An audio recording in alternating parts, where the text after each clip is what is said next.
10 फेब्रुवारीपासून मनोज जरांगे यांचं आमरण उपोषण सुरू आहे. मधल्या काळामध्ये त्यांची तब्येत देखील बिघडली होती.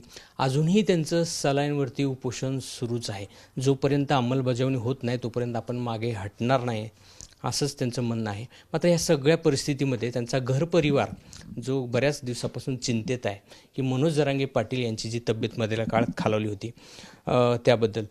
ताई, मी बघितलं की ज्या दिवशी सलाईन लावण्याचा प्रयत्न होत होता तेव्हा तुम्ही त्यांना कुणाला तरी सहकाऱ्यांना व्हिडिओ कॉलवरून तुम्हाला फक्त पाहायचं होतं ते सलाईन लावतात का नाही.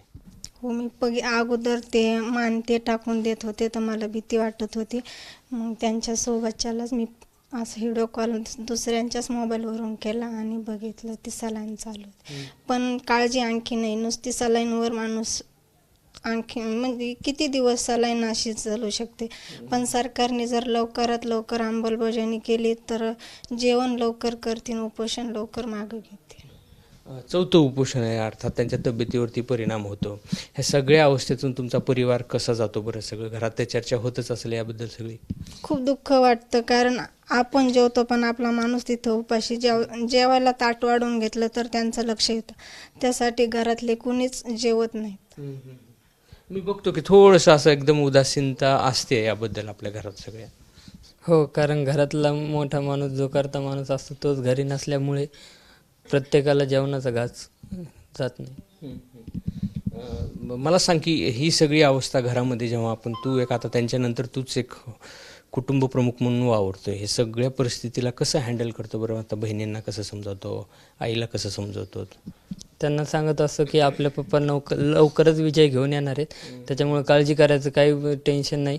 आणि पप्पा लवकरात लवकर उपचार घ्यावं असं आम्हाला पण घरातून वाटत होतं आणि पप्पांनी ते सुरू केले. त्याच्याबद्दल आम्हाला थोडासा दिलासा भेटला.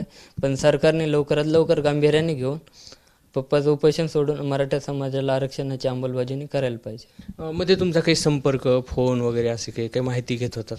हो, मी कंटिन्यू पप्पाची माहिती घेत होतो, कारण पप्पाचं उपोषण इतकं टोकाचं झालं होतं की पप्पाच्या नाकातून पण रक्त येत होतं आणि पप्पा मान पण टाकत होते. त्याच्यामुळे खूप दुःख वाटत होतं आणि पप्पांनी सलाईन घ्यावे यासाठी मी पण घरून प्रयत्न करत होतो. म्हणजे असं कुठंतरी मनाशी वाटतं का की हे सगळं संपलं पाहिजे, कुठंतरी त्यांनी आता उपोषण सोडलं पाहिजे, रस्त्यावरची लढाई लढली पाहिजे, असं वाटतं का तुला कधी? पप्पांनी उपोषण सोडायला पाहिजे होतं, पण सरकारला त्याशिवाय काही गांभीर्याने घेता येत नाही. त्याच्यामुळे पप्पा आमरण उपोषणाचं हत्यार उपसतात, त्याच्यासाठी आमचा पाठिंबा असतो. पल्लवी, मी बघितलं तुला की बऱ्याच वेळेस तू आले वडील मधल्या काळात तू अक्षरशः रडत होतीस. तिथं तुला येण्याचं कधी इच्छा होती का तिथं जाऊन बघण्याची वडिलांना? हो, इच्छा होती पप्पांना आंदोलन काळात भेटण्याची, पण पप्पांनी सांगितलेले की आंदोलन काळी तरी मला भेटायचं नाही. आणि पप्पांचा शब्द हा आमच्यासाठी खूप महत्त्वाचा शब्द आणि मोठा शब्द असतो, त्यामुळे आम्ही पप्पांना नाही भेटलो. पण ही जी अवस्था आहे ह्याच्याबद्दल तू कशी माहिती घेतेस बरं, समजून घेतेस? म्हणजे त्यांची जी प्रकृती मधल्या काळात ढासळली होती, हे सगळं आम्ही टी व्हीवरूनच माहिती घेतो, कारण आम्ही आंदोलन ठिकाणी जात नाही, त्यामुळे आम्ही टी व्हीवरूनच घेतो. बरं, बऱ्याच वेळेस तूच रडते ना, आईला काय समजवत असशील तू? मला पण भीती वाटते, कारण पप्पांची तब्येत खूप अचानकच खालावली होती, नाकातनं रक्त पण येत होतं, त्यामुळे मला पण खूप भीती वाटत होती, त्यामुळे मग मला पण रडायला यायचं. त्यांची मुलगी म्हणून किंवा तुमचं परिवार म्हणून तुला सरकारला काय आव्हान करावं वाटतं बरं? मी सरकारला एवढं सांगेन की तुम्ही पप्पांच्या उपोषणाची लवकर आणि गांभीर्याने दखल घ्या. लवकरात लवकर अधिवेशन, जेवढ्या लवकर अधिवेशन घेता येईल तेवढ्या लवकर अधिवेशन घ्या, कायदा पारित करा आणि लवकरात लवकर पप्पांचं उपोषण तातडीनं थांबवा. मला तुला असं वाटतं का की या उपोषणापेक्षा कुठेतरी रस्त्यावरची लढाई लढली पाहिजे, असं काही तुला वाटतं कधी? हो, वाटतं, पण सरकारला त्याशिवाय जागच येत नाही. उपोषण डॉक्टरने सांगितलेलं आहे की पप्पांचं शरीर साथ देत नाही पप्पांना, पण तरी पण पप्पांनी उपोषण केले, पण तरी पण आमचा पप्पांना कायम पाठिंबा राहील. तुम्हाला असं वाटतं की हे सगळं आता निपटेल आणि आपण पुन्हा मनोज जरांगेंची जी मागणी आहे ती पूर्ण होईल?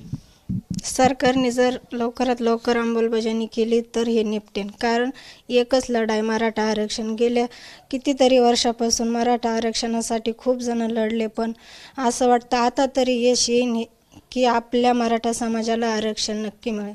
आणि मराठा समाजाला हात जोडून विनंती करते की 19 तारखेला आपल्या राजाचा जयंती छत्रपती शिवाजी महाराजांची जयंती कुठंही गालबोट लागेल असं काहीही करू नका. आपल्या राजाची जयंती मोठ्या थाटाने साजरी करा. एकूणच परिवार काहीसा चिंतेत पण आहे. कुठेतरी उपोषण त्यांचं सुरू आहे आणि विश्वासही अर्थात आहे की कुठेतरी मनोज जरांगे यांच्या जे अंमलबजावणीचं आंदोलन आहे त्याला कुठेतरी सरकार दाद देईल. आणि 19 तारखेचं जे महत्त्वाचं आहे की स्वराज्याचे प्रेरक छत्रपती शिवाजी राजांची जयंती आहे आणि अशा काळामधले संवेदनशीलता बाळगत त्यांचं आव्हान आहे की कुठेही गालबोट लागेल असं काही या काळात होऊ नये. कॅमेरामन काकासाहेब कांबळेसह रवी मुंडे, एबीपी माझा, अंकुशनगर. एबीपी माझा, उघडा डोळे बघा नीट.